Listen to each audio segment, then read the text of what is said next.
జాయిస్ mayor ministries భాగస్వాములు మరియు స్నేహితుల ద్వారా ఈ కార్యక్రమాన్ని చూడడం సాధ్యమవుతుంది. మీకు నమ్మకం ఉండాలి, మీలో కాదు. కానీ దేవుడు మీరు ఏం పొందగలరని చెప్పాడో వాటిని పొందగలరని, మీరు ఏం చేయగలరని చెప్పాడో అది చేయగలరు అని. అలా కాదని మీతో ఎవరిని చెప్పనియ్యకండి. నేను జాయిస్ మేయర్ని. మీరు గాయపడిన ప్రతి చోట దేవుడు స్వస్థపరుస్తాడని నమ్ముతాను. మీ గురించి మీరేమనుకుంటారు? చూడండి, మనందరికీ మనతో ఒక సంబంధం ఉంటుంది. మీకు అది తెలుసా? మీతో మీకు మంచి సంబంధం కానీ లేకుంటే ఇతరులతో మీకు మంచి సంబంధాలు ఉండవు. అది నిజంగా సింపుల్. దాన్ని బ్రేక్ చేసినప్పుడు మీ వద్ద లేని దాన్ని ఎవరికైనా ఇవ్వలేరు. కాబట్టి ప్రజల్ని ప్రేమించడానికి ఎన్నో ఏళ్లు ప్రయత్నించాను. చర్చిలో వింటున్నందున ఒకరినొకరు ప్రేమించుకోవాలి, ఒకరినొకరు అలా చేయడం కష్టంగా ఉండేది. అప్పుడు నన్ను నేను ప్రేమించుకున్నంత వరకు ఇతరులను ప్రేమించలేనని దేవుడు చెప్పాడు. కాబట్టి మిమ్మల్ని మీరు దేనికైనా గతంలోని వాటికై ఒకవేళ నిందించుకుంటూ ఉంటే దాన్ని మరచిపోయి వదిలేయండి. ఎందుకంటే మన పాపాల విషయంలో దేవుడు అదే చేశాడు. మీకు మీరు హెల్ప్ చేసుకోవడం లేదు. మీపై మీరు కోపంతో ఉండి ఏమీ మార్చలేరు. గతంలో మీరు చేసిన తప్పుల వలన మీరు దేవుణ్ణి అడిగితే ఏదో ఒక విధంగా మీ తప్పులను యూజ్ చేసి మీ జీవితంలో వాటిని మీ మేలు కోసం ఏదో ఒక విధంగా యూజ్ చేస్తాడు. అది మనస్ఫూర్తిగా నమ్ముతాను. అయితే మనం నమ్మాలి. చూడండి, గతంలో ఇక్కడ ఏదైనా స్టూపిడ్గా చేసి ఇలా నమ్మితే అదే ఎప్పుడు బాధిస్తుంది అని, అప్పుడు బాధిస్తూనే ఉంటుంది. చాలా కాలం నేను నమ్మింది అదే. నా తండ్రి చేత సెక్షువల్గా అబ్యూస్ చేయబడినందున నాకెప్పుడు సెకండ్ రేట్ జీవితమే ఉంటుందనుకున్నాను. దాని మీద ప్లాన్ చేశా. గొప్ప జీవితాన్ని పొందుతాను అన్న ఆలోచనే ఉండేది కాదు. ఏదో ఉంటుందిలే. వాక్యాన్ని చదవడం మొదలుపెట్టేంతవరకు వాక్యానికే దేవునికి స్తుతులు చెప్పరా? ఆమేన్. అపొస్తలుడైన పౌలు ఇలా చెప్పాడని తెలుసుకున్నాను. అతనికి అన్నిటికంటే ఎక్కువ ముఖ్యమైనది ఒకే విషయం అని తెలుసా? అది ఒక్కటే ఎంతో నిండుగా ఉంటుంది. అన్నిటికంటే అతి ముఖ్యమైనది ఒకే ఒకటి, నా యొక్క తీర్మానము, సంకల్పము వెనుక ఉన్నవి మరచిపోవడము. ఒకటి తెలుసా, పౌలు ఎన్నో తప్పులు చేశాడు. అతడు క్రైస్తవుల్ని హింసించాడు, వారిని జైల్లో పెట్టించాడు, కొట్టించాడు. తర్వాత దమస్కునకు వెళ్లే మార్గంలో ప్రభు అతనికి కనిపించాడు. కేవలం కృపాకార్యమే, పౌలు దానికి అర్హుడు కాడు, మనలానే. అండ్ పౌలుకు కృప ఇవ్వబడినందున అతడు కృపను అర్థం చేసుకోగలిగాడు. ఖచ్చితంగా అపవాదే అతని గతాన్ని అతని ముందుకు తెచ్చుంటాడు, మన ముందుకు మన గతాన్ని తెచ్చినట్లుగానే. మీ ఉదయాలు ఎప్పుడైనా ఇలా ఉన్నాయా? ముందుగా మేలుకున్నప్పుడు పూర్తిగా మెలకువ రాకుండా మీకు మీరు నిన్నటి దినాన చేసిన మూగ పనుల గురించి ఆలోచిస్తూ ఉండడాన్ని గమనించారా? చూడండి, నేరాభావం, గిల్ట్ అనేది మన పాపానికి వెల్ల చెల్లించడానికి ప్రయత్నించే విధానం. అయితే యేసు ముందే ఆ పనిని చేసేశాడు. ఆయనకి మీ సహాయం లేదా నా సహాయం అవసరం లేదు.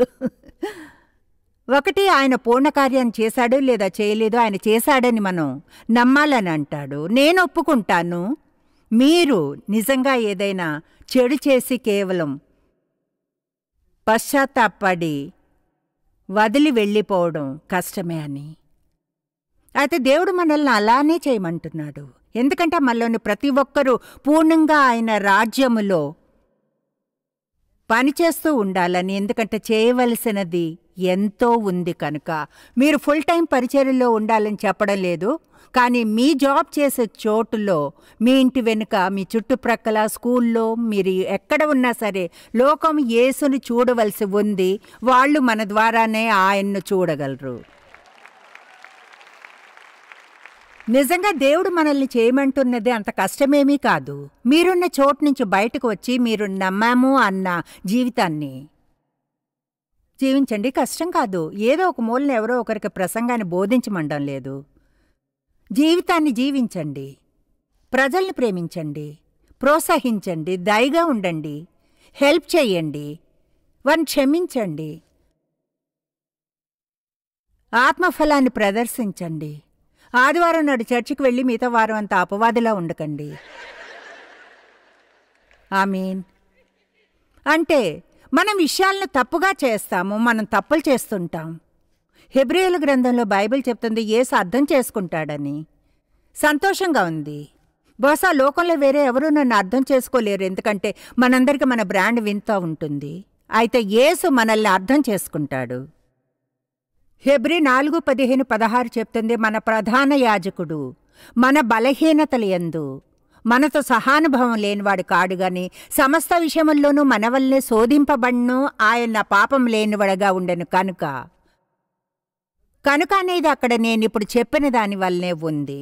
కనుక మనము కనికరింపబడి సమయోచితమైన సహాయము కొరకు కృప పొందినట్లు ధైర్యముతో కృపాసనము వద్దకు చేరుదము. నాకు ఆ వచనాలంటే ఇష్టం.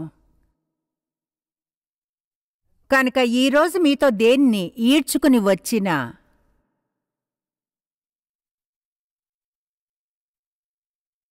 కమౌన్, చాలా త్వరగా అని తెలుసు, కానీ కొంచెం హెల్ప్ చేయగలరు. మీరు దేన్ని ఈడ్చుకుని వచ్చినా కనీసం, అంటే నేను ఇక్కడికి వచ్చినందుకైనా కనీసం దాన్ని పడవేసి నాకు కొంచెం సహాయం చేయండి.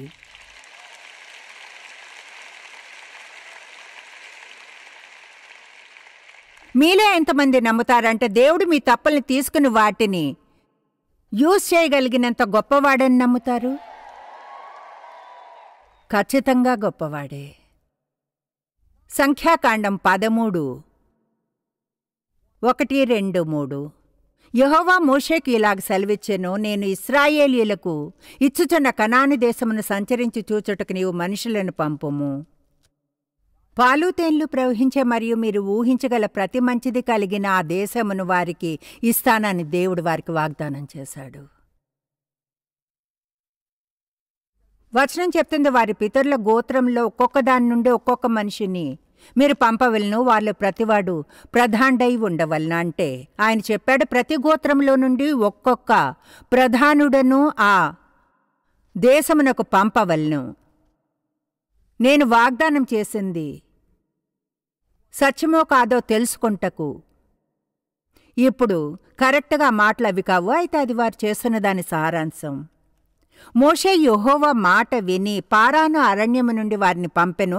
వారందరూ ఇశ్రాయేలీల్లో ముఖ్యులు, వాళ్ళ ప్రధానులు అన్న విషయాన్ని చెబుతూనే ఉన్నాడు. మీకు తెలుసా, మంచి నాయకత్వం అయితే ప్రజలు అనుసరిస్తారని. కనుక ఒకవేళ నాయకులు తిరిగి వచ్చి చెప్తే ఇది మంచి దేశము, దేవుడు వాగ్దానం చేసిన ఫలం అక్కడ ఉంది, మనం వెళ్దామని, వాళ్ళ నాయకులను అనుసరించేవారు. అయితే బహుశా మీరు దీన్ని ఎన్నడూ విని ఉండరేమో, నాకు తెలీదైతే. దేశాన్ని సొంతం చేసుకోండి. దేశాన్ని సొంతం చేసుకోమంటే ఏమిటి? దాని అర్థం మీరు తిన్నగా వెళ్ళి దాన్ని తీసుకోమని కాదు. ఒరిజినల్ భాషలో మీరు ఆ పదాన్ని స్టడీ చేస్తే దేశాన్ని సొంతం చేసుకోమని అంటే దాని అర్థం ఆ దేశంలో ఉన్న ప్రజలను ముందుగా డిస్పోజ్ చేయాలి అని. కనుక దేవుడు మీకు వాగ్దానం చేసినవి ఎన్నో ఉన్నాయి, ఆయన వాక్యంలో చెప్పినవి లేదా మీ మాటల్లో. అయితే కొన్ని అపవాదాలను మీరు తరిమివేయాలి.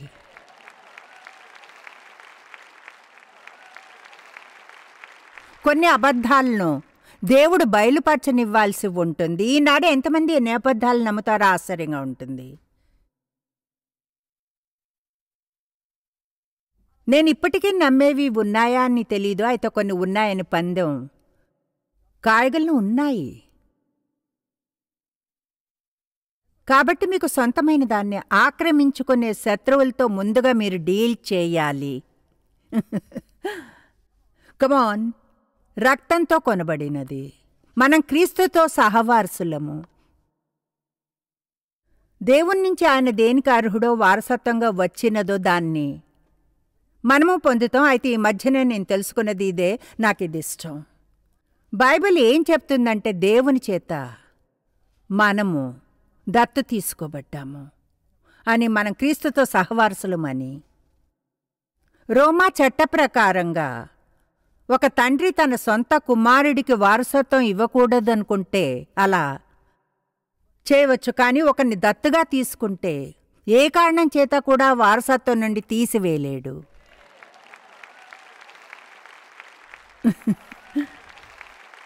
బైబిల్లో ఎన్నో మంచి విషయాలున్నాయి. 45 ఏళ్ల నుండి వాక్యాన్ని స్టడీ చేస్తున్నా కేవలం 2-3 వారాల్లో నాకు తెలియని 3-4 విషయాలు తెలుసుకున్నాను. నేను ఎలా అంటే, మనం దత్తు తీసుకోబడ్డాం కనుక మన నుంచి ఆ వారసత్వాన్ని ఎవరూ తీసుకోలేరు. అది మనది. అది మనం చేసిన దాని వలన కాదు, యేసు మన కోసం చేసిన దాని వల్లనే అది మనది. ఆమేన్. అయితే మీరు దాన్ని నమ్మాలి, మీరు ధైర్యంగా ఉండాలి. తప్పులు చేసి ఉన్నా దాన్ని దావా చేసి ఇలా అనడానికి, అది నాది అపవాది, దాన్ని నా నుంచి తీసుకోలేవు, ఎందుకంటే నా పాపములు క్షమించబడి పూర్తిగా కడిగివేయబడ్డాయి. సరే, దేవుడు వారికి వాగ్దానాలను చేశాడా? అయితే మనలానే ఒకలా వాళ్ళు నమ్మారు, కానీ ఖచ్చితంగా అనుకోను. అందుకే దేవుడు చెప్పాడు, ప్రతి గోత్రం నుంచి ఒక నాయకుడిని ఎన్నుకుని నేను చెప్పింది నిజమా కాదా అని ఆ దేశమునకు వేగులను పంపము అని. తర్వాత 23 నుంచి 33 వరకు సంఖ్యాకాండం 13 చెప్తుంది, వారు ఎష్కోలు లోయలోనికి వచ్చి అక్కడ ఒక కొమ్మను కోసిరి. ఒక కొమ్మను, గెలగల ద్రాక్ష చెట్టు కొమ్మను. తెలుసా, ఒక స్టోర్కి వెళ్ళి ఒక చిన్న ద్రాక్ష గుత్తిని ఎలా కొంటారో? మా హోటల్ రూమ్లో ద్రాక్ష పళ్ళు పెట్టారు. అవి ఎలా ఉన్నాయంటే తెలుసా, ఒక చిన్న గుత్తి వాటిలోంది దానిలో ఉంది. అక్కడ దాదాపు 3 గుత్తులున్నాయి. ఒకదాన్ని తీసి అరచేతిలో పెట్టుకోగలిగాను. ఈ ఒక్క ద్రాక్ష గుత్తిని వాళ్ళు ఒక దండెతో 2 మనుషులు మోసుకుని వెళ్లారు. దేవుడు వారికి వాగ్దానం చేసిన భూమి అంత ఫలవంతంగా ఉంది. బహుశా మనలో చాలామంది ఒక చిన్న గుత్తిని మోసుకుని తిరుగుతున్నాం. కమాన్, దేవుడు మనకు ఇవ్వాలనుకున్న ఆ గుత్తిని మోయడానికి మనకు కొంతమంది సహాయం కావాల్సి వచ్చినప్పుడు, దేవుడు మన కోసం చేయాలనుకున్నది ఇంకెంతో ఉంది. మన ద్వారా మనం దాన్ని ఊహించలేము కూడా. అయితే దాన్ని మీరు నమ్మాలి. అంటే మీరు నమ్ముతున్నప్పుడే దాన్ని పొందారు అని. 45 ఏళ్ల తర్వాత ఇప్పటికీ దాన్ని నేర్చుకుంటున్నా. నేనింకా మరింత విశ్వాసంలోనికి వస్తున్నాను, లేదా నా విశ్వాసం మరింతగా బలపడుతుంది. ఎందుకంటే ఎంతగా దేవుని చూస్తే అంత ఈజీ అవుతుంది ఆయన మీకోసం వేరేవన్నీ చేస్తాడని. అందుకనే వాక్యం చెప్తుంది, మనం మన కోసం దేవుడు సమస్తమును గతంలో చేశాడని గుర్తుంచుకోండి అని. సరే, వాళ్ళు లోపలికి వెళ్ళారు. అక్కడ వేగు చూశారు. అది అంటే ఇక్కడ ఒక ద్రాక్ష గెల ఉంది. ఇది బహుశా మంచి స్థలమే. అయితే అక్కడ శత్రువులున్నారు. చూడండి, మనకు నచ్చింది అదే. లోపలికి వెళ్ళి ద్రాక్షలు తెచ్చుకోవడం సంతోషమే, కానీ శత్రువులతో డీల్ చెయ్యం. 25వ వచనం చెప్తుంది, వారు 40 దినములు ఆ దేశమును సంచరించి చూచి తిరిగి వచ్చిరి. వాళ్ళక్కడ 40 రోజులున్నారు. అట్లు వారు వెళ్ళి పారాన అరణ్యమందలి కాదేశులోనున్న మోషే అహరోనుల వద్దకును ఇశ్రాయేలీల సర్వసమాజము వద్దకు వచ్చి వారందరికీ సమాచారం తెలియచెప్పి ఆ దేశ పండ్లను వారికి చూపించరు. వారు మోషేతో చెప్పారు, నీవు మమ్మను పంపని దేశమునకు వెళ్ళితిమి. ఖచ్చితంగా అవును, అది పాలు తేనెలు ప్రవహించే దేశమే. దాని పండ్లివి, అది మంచి దేశము. అయితే అయితేనే సమస్యలో పడవేస్తుంది. ఆమేన్. అయితే అంతా గొప్పగా ఉంది. అవునా, అది నీవు చెప్పినట్లే ఉంది. అయితే ఆ దేశంలో నివసించే జనులు బలవంతులు. వారి పట్టణములు ప్రాకారము గలవి, అవి మిక్కిలి గొప్పవి. మేము అక్కడ అనాకీయులను చూచితిమి, వాళ్ళు బలంగా ఉన్నారు. చూడండి, దేశంలో ఎప్పుడు బలవంతులు ఉంటారు. ఎల్లప్పుడూ అది మనకంటే పెద్దగా ఉన్నట్లు కనిపిస్తుంది. మనకంటే అది పెద్దగా ఉండవచ్చు, అయితే మన దేవుని కంటే పెద్దగా ఉండదు. ఆమేన్. లోకంలో ఉన్నవాని కంటే నాలో ఉన్నవాడు గొప్పవాడు. వాళ్ళు బలవంతులు, ధైర్యవంతులు. అమాలేకీయులు దక్షిణ దేశంలో నివసించుచున్నారు. హిత్తీయులు, యెబూసీయులు, అమోరీయులు కొండ దేశంలో నివసించుచున్నారు. కనానీయులు సముద్రం వద్దనో యోర్దాను నది ప్రాంతముల్లోనూ నివసించుచున్నారు. కాలేబు మోషే ఎదుట జనుల్ని నిమ్మళ్ళపరచు, మనము వెంటనే వెళ్ళి దాన్ని స్వాధీనపరచుకుందాం అన్నాడు. చూడండి, కొన్నిసార్లు ఒక విషయాన్ని సీరియస్గా తీసుకుంటాం.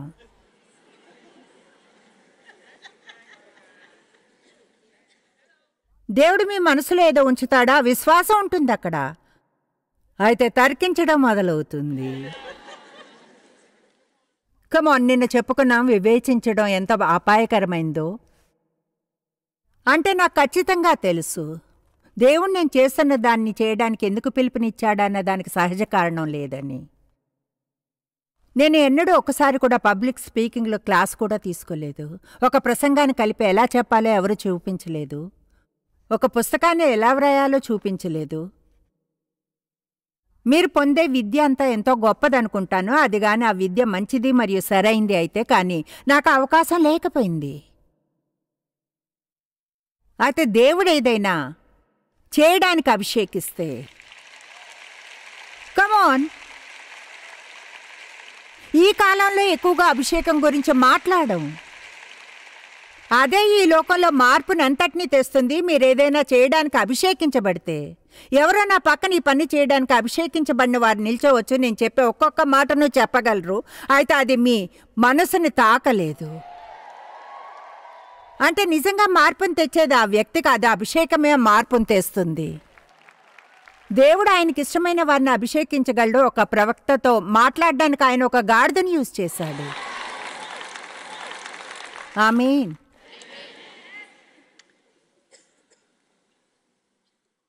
కాబట్టి అవును, ఆ దేశంలో బలవంతులున్నారు. బహుశా కొంతమంది మీకు సొంతమైన దాన్ని ఆక్రమించుకుని ఉన్నారు. అయితే కాలేబు చెప్పాడు, మనం వెంటనే వెళ్దాం. వెయిట్ చేయవద్దు, దీని గురించి ఆలోచించవద్దు, విశదీకరించవద్దు, బలవంతుల గురించి మాట్లాడవద్దు, వెళ్ళి స్వాధీనపరుచుకుందాం. మీకు కొంచెం ధైర్యం వస్తుంది. అపవాది మిమ్మల్ని చూసి భయపడతారు, మీరు భయపడరు. తర్వాత ఇలా అన్నాడు, దాన్ని జయించుటకు మన శక్తి చాలును అన్నాం. అయితే అతనితో పోయినవారు మరొక అయితే. కొన్నిసార్లు మీరు ఏదైనా చేయగలమని నమ్మడానికి విశ్వాసాన్ని పొందిన మీకెంతో సన్నిహితమైన బెస్ట్ ఫ్రెండ్స్ దానికి దూరం అయ్యేలా మాట్లాడతారు. మీ స్వప్నాలను గురించి ఎక్కువ మందికి చెప్పే విషయంలో జాగ్రత్తగా ఉండాలి. ఎందుకో తెలుసా? దేవుడు మీకు చెప్పాడు, ఆయన వారికి చెప్పలేదు. మీతో చెప్పాడు కనుక మీరు అది నమ్మగలరు. అదెంత క్రేజీగా అనిపించినా సరే. అంటే దేవుడు నాకు చెప్పినట్లు అనిపించింది, నువ్వు ప్రపంచం అంతటా వెళ్ళి సువార్తను బోధిస్తావు. ఎంతో బుద్ధిహీనంగా అనిపించింది. అయినా నమ్మాను. కానీ ఇతరులకు చెప్పినప్పుడు ఏమన్నారో తెలుసా? ఓ, దీనికోసం తప్పైన పర్సనాలిటీని ఎంచుకున్నాడు. ఎవరో అన్నారు, నువ్వు ప్రపంచం అంతటా వెళ్ళి సువార్తను బోధిస్తావా? అవును, వెళ్తానా అన్నా. ఎంతో ఉత్సాహంగా ఉంది. అయితే చూడండి, దేవుడు ఏదైనా చేయమని చెప్తే దాంతోపాటు విశ్వాసపు వరాన్నిస్తాడు. నెటాలి, నేను ఇక్కడ నీ పెద్ద అందమైన బస్సుని చూసా అనుకున్నా.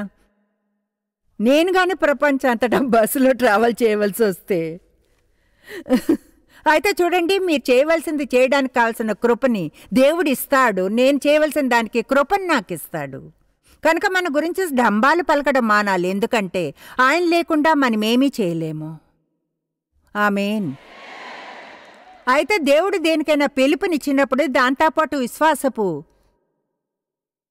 వరాన్ని కూడా ఇస్తాడు. అయితే దేవుడు చెప్పని వారితో మీరు ఆ విషయాన్ని షేర్ చేసినప్పుడు వారికి ఆ విశ్వాసపు వరం ఉండదు. అందుకే వాళ్ళు దాన్ని సహజంగా చూస్తారు. కానీ దేవుడు 1 కొరింథీ 1 చెప్తుంది ఏమనంటే, ఏ శరీరియు దేవుని ఎదుట అతిశయింపకుండునట్లు జ్ఞానులను సిగ్గుపరచుటకు లోకములో నుండు వెరివారిని దేవుడు ఏర్పరచుకొని ఉన్నాడు. దేవుడు ఎన్నడు అది ఆయనే కాని దేవుడు ఎన్నడూ అది ఆయనే కాని వారు కాదు అని చూపించడానికే యూజ్ చేయడని షూర్గా తెలిసిన వారినే దేవుడు యూజ్ చేస్తాడు. ఆమేన్. అందుకే కాలేబు చెప్పాడు, మనం చేయగలం, విశ్వాసంతో నిండి ఉన్నాడు. వాళ్ళన్నారు, అవును. అయితే అతనితో కూడా పోయిన వారన్నారు, మనం కనాన్లో ఉన్న ప్రజల మీదకు పోజాలం, ఎందుకంటే ఆ జనులు మనకంటే బలవంతులు అన్రి. చూడండి, వాళ్ళు దేవునికి బదులుగా తమను తాము చూసుకుంటున్నారు. మీరేదైనా చేయాలనుకుంటే దేవుని మీద దృష్టినుంచండి, ఎందుకంటే చెప్పగలని మీరుగా దాన్ని చేయలేరు. 32వ వచనం నాకిష్టం. మరియు వారు ఇశ్రాయేలీలతో చెడ్డ సమాచారం చెప్పి, అయితే ప్రతికూలత దేవునికి చెడు అవుతుంది, ఎందుకంటే ఆయన పిలుపునిచ్చి చేయమన్న దానికి అది దూరంగా ఉంచుతుంది కనుక. మరియు వారు తాము సంచరించి చూచిన దేశమును గూర్చి ఇశ్రాయేలుతో చెడ్డ సమాచారం చెప్పి, మేము సంచరించి చూచిన దేశము తన నివాసులను భక్షించే దేశము, దానిలో మాకు కనబడిన జనులందరూ ఉన్నత దేహులు, వాళ్ళు బలవంతులు. అయితే 33వ వచనాన్ని వినండి. అక్కడ నెఫ్లీయులను చూచితిమి, బలవంతులను, నెఫీలియల సంబంధులైన అనాకు వంశపు నెఫీలియలను చూచితిమి. వెంటనే ఇక్కడ ఈ తర్వాత వచనం, తర్వాత వాక్యమే సమస్య. మా దృష్టికి మేము మిడతల వల్లే ఉంటిమి, వారి దృష్టికి నీ అట్లే ఉంటిమనిరి. మీ గురించి మీరు ఏమనుకుంటారో అదే చిత్రాన్ని చూపగలుగుతారు. అప్పుడు ఇతరులు కూడా అలానే అనుకుంటారు. దాన్ని మళ్ళీ చెప్తాను. మీ గురించి మీరేమనుకుంటారో అదే చిత్రాన్ని చూపుతారు. మీరు అలా చేస్తున్నారని మీరు గుర్తించకపోయినా సరే, ఎందుకంటే ఏమి నమ్ముతారో అదే మీ నోటి నుంచి వస్తుంది, మీ ప్రవర్తనలోనూ మీ వైఖరిలోనూ తెలుస్తుంది. మీకు మీలో కాదు నమ్మకం ఉండవలసింది, దేవుల్లో ఉండాలి. ఏమనంటే మీరేం పొందగలరని ఆయన అంటాడో దాన్ని పొందుతారని, చేయగలరని చెప్తాడో దాన్ని చేయగలరని. ఎవరూ దాని నుంచి మిమ్మల్ని దూరం చేయనివ్వకండి.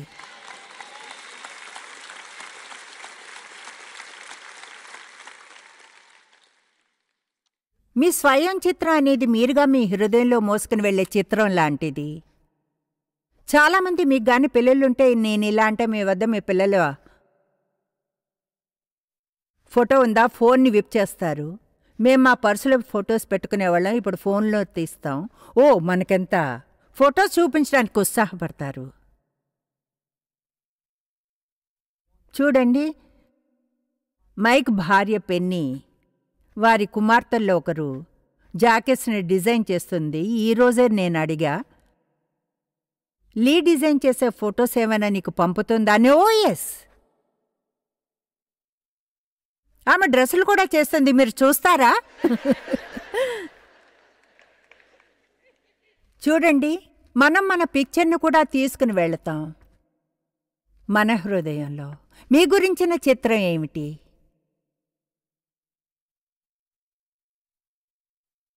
నిజాయితీగా అది మీరు ఎన్నడూ దాని గురించి ఊహించనిదేదో. అయితే ఈరోజు దాని గురించి ఆలోచించండి, ఎందుకంటే మీ గురించి మీకున్న చిత్రం గాని క్రీస్తులో అందంగా లేకుంటే,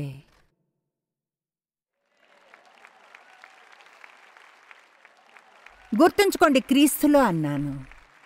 మిమ్మల్ని మీరు సహజంగా చూసుకోమనడం లేదు, మిమ్మల్ని మీరు క్రీస్తులో చూసుకోమంటున్నాను. దేవుడు మనకు వాగ్దానం చేసిన అందమైనవి ఎన్నో ఉన్నాయి. వాగ్దత్త భూమి. చూడండి, మనలో ఎవరైతే వాగ్దత్త భూమికి చేరుకున్నారో అదే ఈజీ ట్రిప్ కాదు, అది తెలుసుకోండి. మీరు గాని మధ్యలో చిక్కుకుపోయి 40-50 ఏళ్ళు చుట్టూ తిరుగుతూనే ఉన్నారేమో, చివరికి ఇలా అనగలుగుతారు, నేను వాగ్దత్త భూమిలో నివసిస్తున్నా. వెనక్కి తిరిగి చూచి అందరికీ చెప్పగలరు, అదే నిజం. బలవంతుల్ని ఓడించగలరు. ప్రస్తుతం అందులో ఉన్న వారిని తీసివేస్తేనే మనం దేశమును స్వాధీనపరచుకోగలమన్న భాగాన్ని మనం అర్థం చేసుకోము. అనుకుంటామో ఆయన ఏదైనా వాగ్దానం చేస్తే అది వచ్చి మన మీద పడిపోతుందని. నేనెప్పుడూ చెప్తాను, మనం దేవునితో భాగస్వాములమని. ఆయన అంతా చేసేయడు, ఆయన వంతును ఆయన చేస్తాడు, మన వంతును మనం చేయడానికి కృపనిస్తాడు. అయితే మనం ఆత్మికంగా సోమర్లమైతే, అవునా, ఆత్మికంగా సోమర్లు అన్నాను. ఆత్మికంగా సోమరులైన వారు వాక్యాన్ని వారుగా చదవరు, ఎవరో ఒకరు వారికి స్పూన్ ఫీడ్ చేయాలంటారు. ప్రతి ఉదయం జాయిస్ చెప్పేది వింటాను, అది మంచిది కాదు. అవును, అది హెల్ప్ చేస్తుంది. కానీ ఎక్కువగా ఎలా హెల్ప్ చేస్తుందో తెలుసా? జాయిస్ చెప్తున్నప్పుడు నోట్స్ తీసుకుంటేనే. తర్వాత కనీసం 30 నిమిషాలు వెచ్చిస్తే నేను చెప్పిన వచనాలను మీరు తీసి చూసి బైబిల్ని తెరిచి మీరుగా వాటిని చూచి చదివితే సహాయపడుతుంది. మీ గురించి మంచిగా లేదా చెడుగా ఆలోచన చేసిన ప్రతిసారి అది మరింత మీలోని భాగం అవుతుంది. మీరు అనుకున్నదే చివరికి మీ నోటి నుంచి వస్తుంది. అది మీ వైఖరిలోకి వెళ్ళి తర్వాత మీ భావాల్లోనికి, అప్పుడు దాన్ని ఇతరులకు చిత్రీకరిస్తారు. గతంలో నాకు ఒక అసిస్టెంట్ ఉండేది. ఆమె ఎంతో స్మార్ట్గా ఉండేది, ఎంతో మంచిది. అయితే ఆమెకు ధైర్యం లేదు. చివరికి ఆమెతో కలిసి పనిచేయలేకపోయా. ఎందుకంటే ఆమెది నాకు బాగా కోపం వచ్చేది. చూడండి, ఎవరైనా మీ సహనాన్ని చివరి వరకు పరీక్షిస్తాది. ఎలా అంటే, నేను మీ పని చేయలేను, మీకు జాబ్నిచ్చి తర్వాత ఆ జాబ్ని చేసే ధైర్యాన్ని ఇవ్వలేను. కనుక ఆమెకు అసలు ఆ ధైర్యమే లేనందున ఆమెలో నాకు నమ్మకం పోయింది. తర్వాత నా పనులు నేనే చేసుకునేదాన్ని. ఆమెకు చెప్పడానికి బదులుగా ఆమె చేయగలదన్న నమ్మకం లేదు.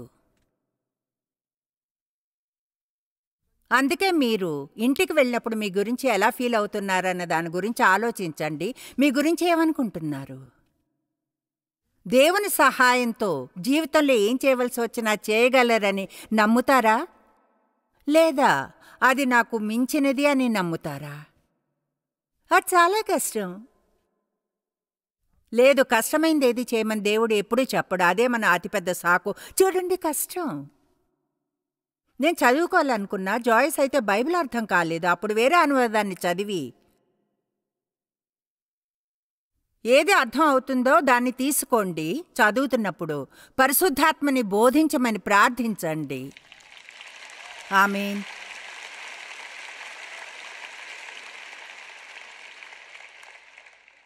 మీకు తెలుసా, అభద్రత అనేది ఒక తెగులు లాంటిది అని? ప్రపంచం నిండా, అవును, లోకం నిండా ఎంతమంది అభద్రతలో ఉన్నవారు ఉన్నారంటే అది అభద్రత అంటువ్యాధులా అయిపోయింది. కనుక అభద్రంగా ఉండేవారిని మేనేజ్ చేయడం కష్టం. ఎందుకంటే ఎంతో జాగ్రత్తగా ఉండాలి. ఈజీగా గాయపడతారు, బాధపడతారు. ఎందుకంటే వారిని గురించి వారు మంచిగా ఫీల్ అవ్వనందని ఏ విషయంలోనూ వారిని కరెక్ట్ చేసే ధైర్యం చేయకండి. ఎందుకంటే దానివల్ల బ్రేక్ డౌన్ కాగలదు. ఆమేన్. విషయాలను వాళ్ళు ఊహించుకుంటారు, తిరస్కరించబడ్డారని. ఎవరు వారిని నిరాకరించుకున్నా, ప్రజలకు వాళ్ళంటే ఇష్టం లేదనుకుంటారు, ప్రజలకు వాళ్ళెవరో తెలియకున్నా.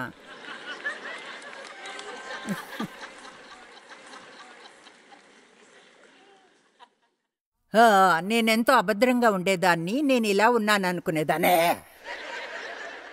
కనుక ముఖం మీద బయటకు ఇలా కనిపించుతాం, టఫ్గా ఉంటాను, ఎవరు నా మీద అధికారం చేయలేరు. కానీ లోపల మాత్రం కృంగిపోతుంటాం.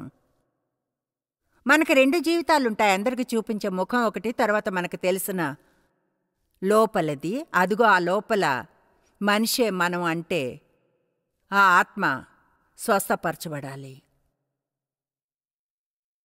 నాకు గుర్తుంది అంటే, దేవుని ఏ విషయంలో అయినా ఏకీభవించుకుంటే నేను గాయపడి నిరాకరించబడినట్లు ఫీల్ అయ్యేదాన్ని, నన్ను ప్రేమించడం లేదన్నట్లు.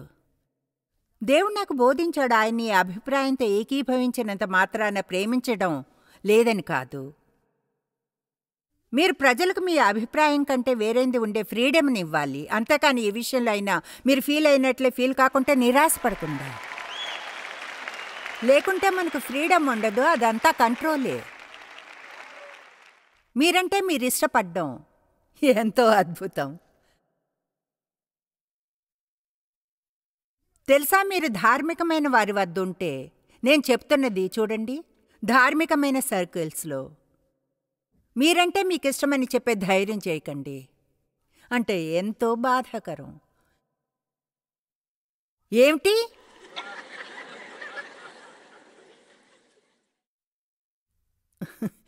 ఒకసారి పెనిన్స్లేవియాలో ఉన్నాను. శుక్రవారం అలా చెప్పా. శనివారం పేపర్లో వచ్చింది మేయర్కి తనంటే ఇష్టం అని చెప్తుంది.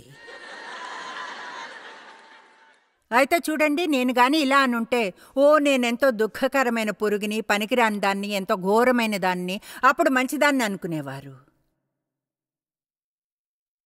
నేను చెప్తుంది ఏమిటంటే, మీరు రిలీజియన్ మరియు యేసుక్రీస్తుతో నిజమైన సంబంధాన్ని పొందడంలో తేడాన్ని తెలుసుకోవాలి. ఎందుకంటే మీకు ఎలాంటి విశ్వాసం ఉన్నా రిలీజియన్ దాన్ని మీ నుంచి పీల్చివేస్తుంది, మీకు యేసు తెలియకుంటే. నేను చెప్తుంది ఆ పాత మృతమైన ఎండిపోయిన పరిసయ్యుల టైప్ రిలీజియన్ గురించి. స్వయంగా యేసే విరుద్ధంగా ఉండేవాడు. చెప్పాడు, సున్నం కొట్టిన సమాధుల్లా చచ్చిన వారి ఎముకలతో నిండి ఉన్నారు, అందరికీ ఏం చేయాలో చెప్తారు, మీరు చేయరు.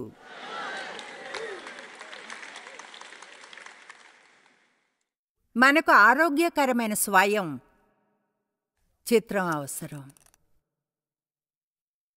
మీరెన్నడూ దేవుడు నియమించిన డెస్టినీని చేరుకోలేరు, మీ పట్ల మీకు మంచి వైఖరిని పొందడం ఎలానో తెలుసుకోకుంటే.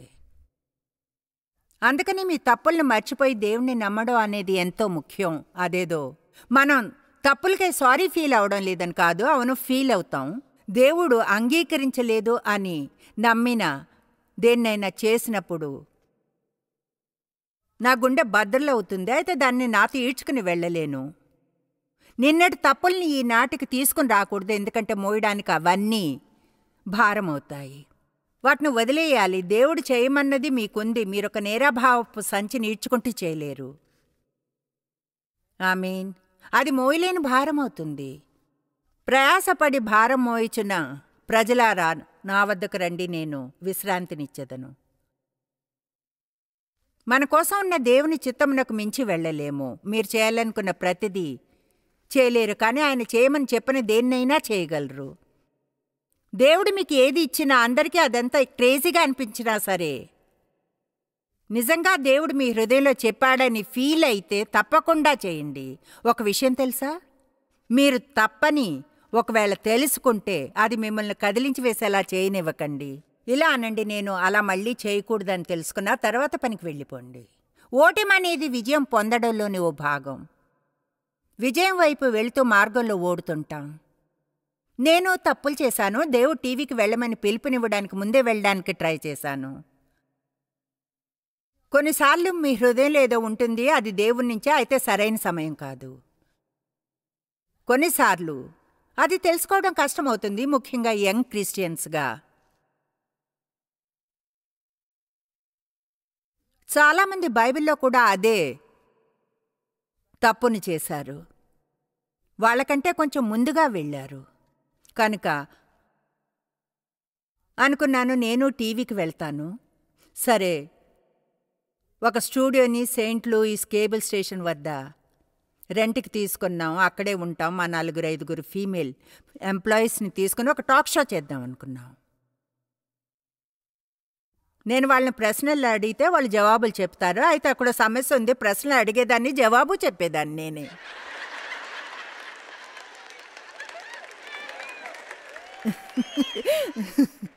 ఎందుకంటే నేను టాక్ షో హోస్ట్ని కాదు.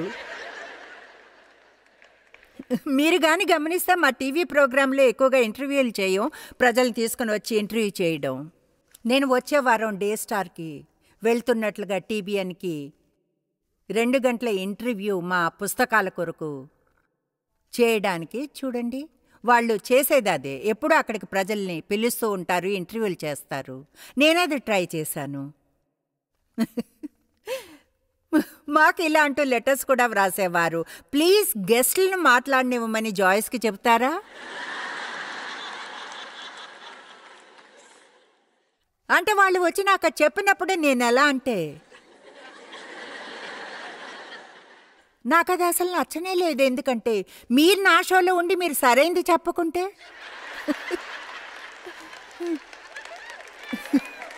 నేను టేక్ ఓవర్ చేసుకుంటే, మేము తిరిగి వెంటనే రైట్ ట్రాక్లోకి వస్తాము.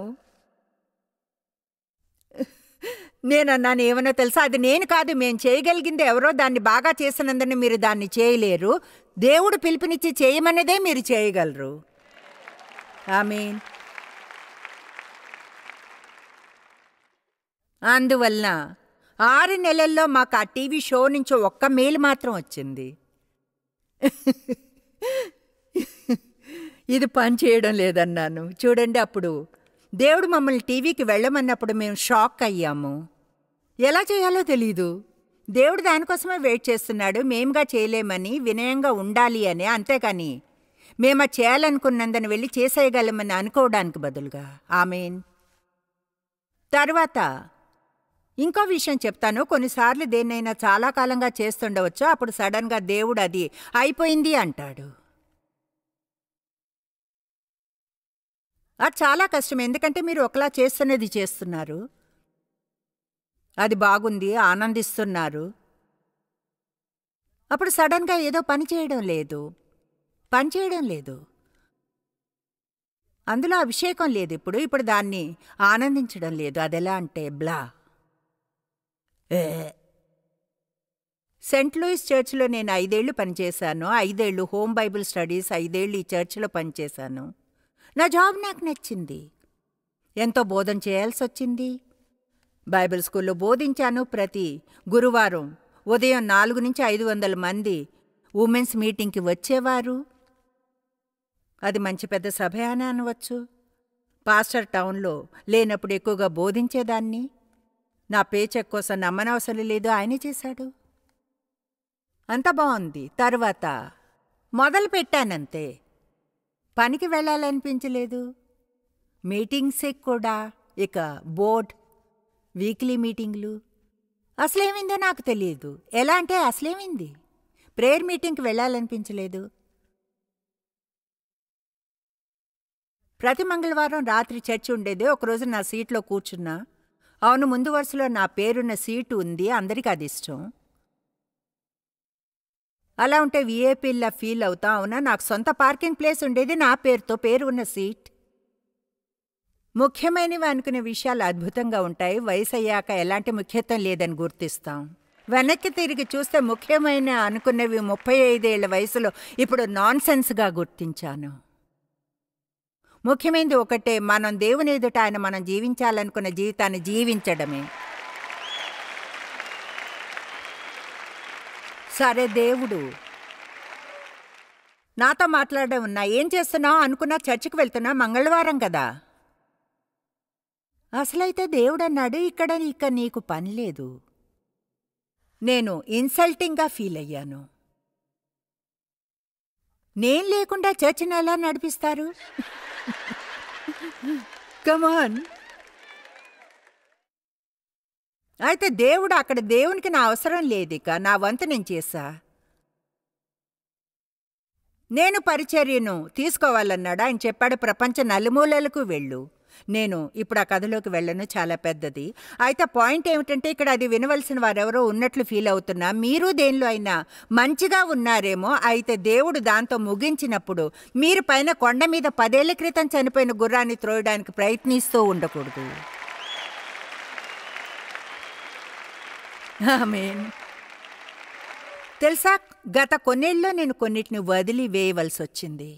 నాకు మా మిషన్ ట్రిప్స్కి వెళ్ళడం అంటే ఇష్టం. దేశం బయటికి ఎక్కడికైనా ఏడాదిలో 3 సార్లు, ఒక్కసారి 3 వారాలు వెళ్తాం. మేము 4, 5 లేదా 6 దేశాలకు వెళ్ళి అన్ని అవుట్ రీచెస్లో ఇన్వాల్వ్ అవుతాం.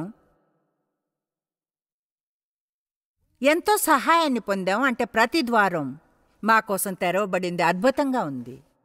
తర్వాత విషయాలు పని చేయలేదు. మా వీసా క్యాన్సిల్ అయ్యేది. అప్పుడు రెంట్కి తీసుకున్న గ్రౌండ్స్ క్యాన్సిల్ అయ్యేవి. అన్నీ కూడా స్టూపిడ్గా, ఏది అసలు పని చేయడం లేదు.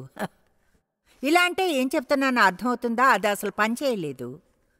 నేను అలసిపోయేలా చేసింది. వయసు అయిపోయినట్లుంది. నేను అంతగా శ్రమపడని విషయాలను నేను చూసుకోవాల్సిన అవసరం వచ్చింది. చూడండి, ఇప్పుడో తర్వాతనో మీరు ఫలంతో ప్రయత్నాన్ని పోల్చుకోవాలి. అంటే మీరు చేస్తున్నది యోగ్యమైనదైనా, దేనిలో అయితే ప్రయత్నాన్ని చేస్తున్నారో అది దానికి తగ్గ ఫలితాన్ని ఇస్తుందా? నాకు అది వదిలివేయాలని లేదు. ఇప్పుడు జింజర్ వెళ్తుంది, నేను వెళ్ళలేదు. అయితే దేవునికి స్తుతులు ఆమె అక్కడ చేస్తున్నందుకు. చూడండి, మనం అంతా స్వయంతో నిండి ఉండలేము, వేరే ఎవరిని ఏమీ చేయనివ్వకుండా. ఎందుకంటే మీరు అలా చేస్తే మీరు అక్కడ ఉండరు. కనుక దేవుడు ఏదైనా చెప్పినప్పుడు చేయడానికి సిద్ధంగా ఉండండి. వదిలేయమని చెప్తే వదిలేయడానికి సిద్ధంగా. ఆమేన్. మీరు దేన్నో వదిలివేస్తే దేవుడు మీతో ముగించేశాడనో, విలువైన వారు కాదనో కాదు. మీ జీవితంలో అదొక కొత్త సమయం. అభద్రతలో ఉన్న వ్యక్తితో సంబంధంలో ఉండటం కష్టం. వారికి నిరంతరం ధృవీకరణ కావాలి. ఎన్నో అభినందనలు లేకుంటే నిరాశ చెంది డిప్రెషన్లోకి వెళ్తారు. ఓ 5 సార్లు మంచిగా కనిపిస్తున్నారని చెప్పకుంటే ఉన్నారని ఫీల్ కారు. ఈ అసంతుల్యతకు అవసరత అనేది ఎప్పుడు వారితో సంబంధాన్ని పెట్టుకోవాలని ప్రయత్నించే వారికి భారం అవుతుంది.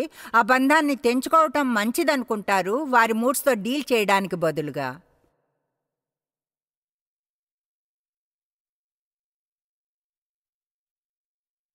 కమాన్, ఎవరైనా అలా ఉన్నారా? అంటే మీకు తెలిసిన ఆ వ్యక్తి ఇక్కడ లేరు కనుక చెయ్యెత్తితే పర్వాలేదని. ఎవరైనా అటువంటి వారితో డీల్ చేస్తూ ఉన్నారా? వాళ్ళు మిమ్మల్ని విసిగించి వేస్తున్నారు.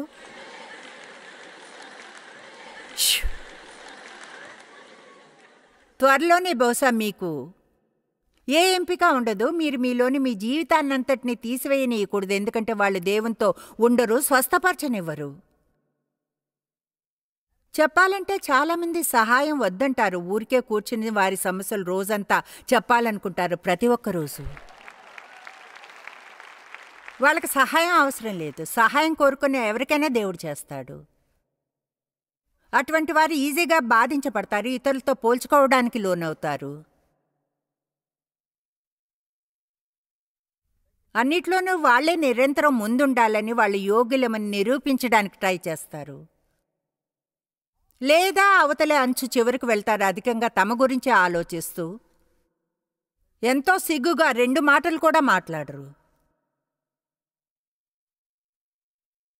స్వయం గురించి తక్కువ దృశ్యాన్ని ఉంచుకునేవారు కొన్నిసార్లు ఎక్కువగా క్లింగీగా ఉంటారు. ఎలాంటి వారి పట్ల కొంచెం గమనం చూపినా సరే సడన్గా మీకు ఒక కొత్త షాడో వస్తుంది.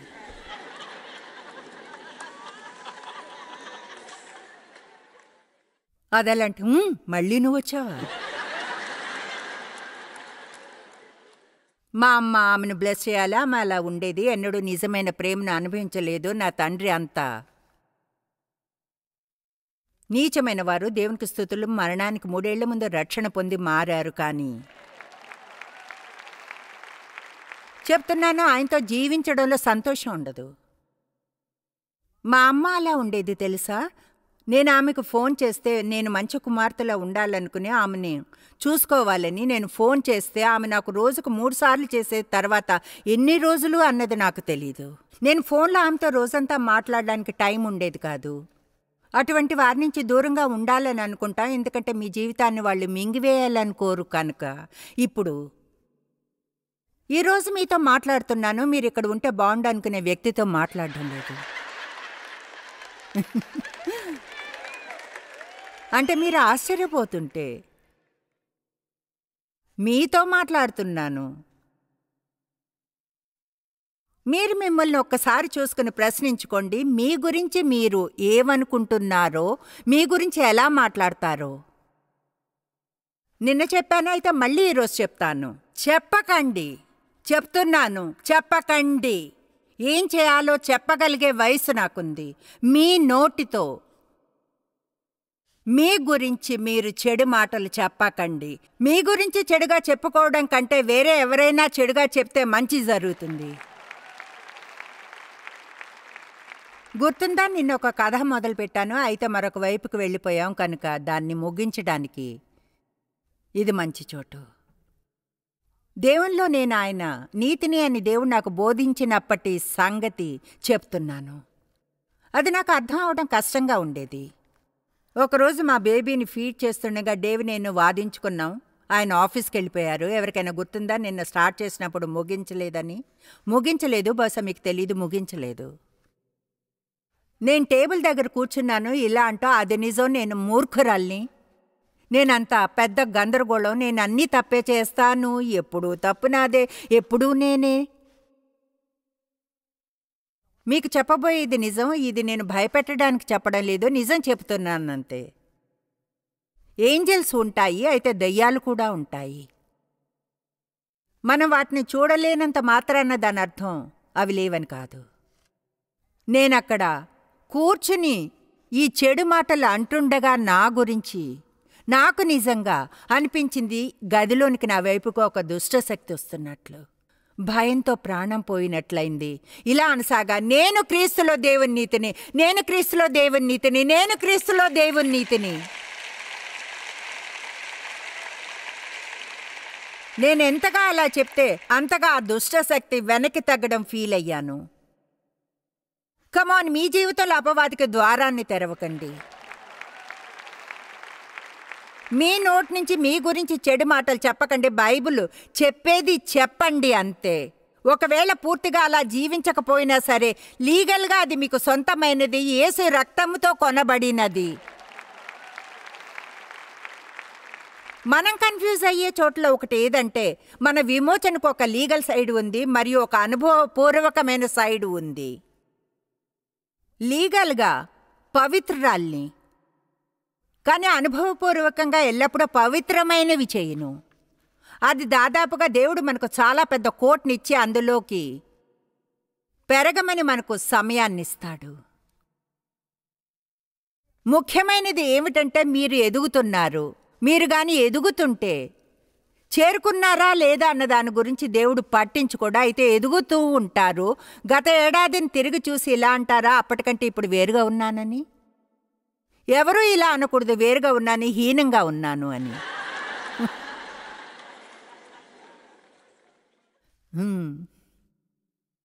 ఆరోగ్యకరమైన సెల్ఫ్ ఇమేజ్ అంటే ఏమిటి? ముందుగా మీ గురించి ఎంచదగిన దానికంటే ఎక్కువగా ఎంచుకోకండి. ఎందుకంటే మీరు ముఖ్యమైన వారని అనుకోవడం స్టార్ట్ చేస్తే ఆటోమేటిక్గా మరెవరో ముఖ్యం కారు అని అనుకుంటారు. నేననుకోవడం, దేవుని హృదయాన్ని మనం ఎవరినైనా వాళ్ళు మన క్రింద ఉన్నారనో, మనంత మంచిగా లేరని ప్రవర్తించితేనో అంతకంటే హీనంగా దేవుని హృదయాన్ని ఏదీ గాయపరచదు. కొన్నిసార్లు ఆ విషయంలో ఎక్కువ గిల్టీగా ఉన్నవారు అధికారంలో ఉన్నవారే. కనుక ఈ ఏరియాలో ఉన్నప్పుడు పనిగా పెట్టుకుంటాను. అక్కడ వెనుక కూర్చున్న వారందరితో మాట్లాడతా, కలిసిన వారితో గ్రీట్ చేస్తాను, థ్యాంక్స్ చెప్తాను. తెలుసా, ఎవరు గమనం చూపని వ్యక్తి కొరకు చూసి వారితో మాట్లాడండి. గదిలోని అత్యంత ముఖ్యమైన వారి వద్దకు వెళ్ళడానికి ట్రై చేయకండి. ఒంటరిగా కనిపించే వారి కోసం వెతకండి. అవసరతల్లో ఉన్న వారి కోసం చూడండి. జాయ్స్, నేను నా ఫ్రెండ్స్తో ఉండాలనుకుంటాను. అయితే ఎవరలా అనుకోరు. మన చిన్న గ్రూప్లో ఉండడం మానండి. నా చిన్న క్రిస్టియన్ గ్రూప్ ఫ్రెండ్స్తో నేను వేరే ఎవరితోనూ మాట్లాడను. లోకం గాయపడిన వారితో నిండి ఉంది. మనం అంత ముఖ్యమేమీ కాము. మనం వారి పట్ల గమనం ఉంచలేనంత ముఖ్యమైన వారము కాము. ఆమేన్. ఒక పాపపై గమనం ఉంచేంత ముఖ్యమైన వారము కాము. వాళ్ళు మీ బెస్ట్ బడ్డీలు కానవసరం లేదు, కానీ వారి పట్ల మంచిగా ఉండాలి.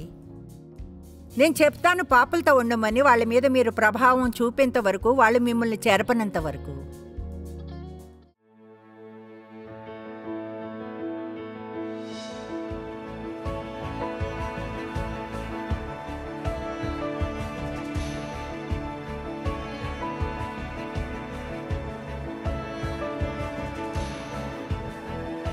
జాయిస్ మేయర్ మినిస్ట్రీస్ భాగస్వాములు మరియు స్నేహితుల ద్వారా ఈ కార్యక్రమాన్ని చూడడం సాధ్యమవుతుంది.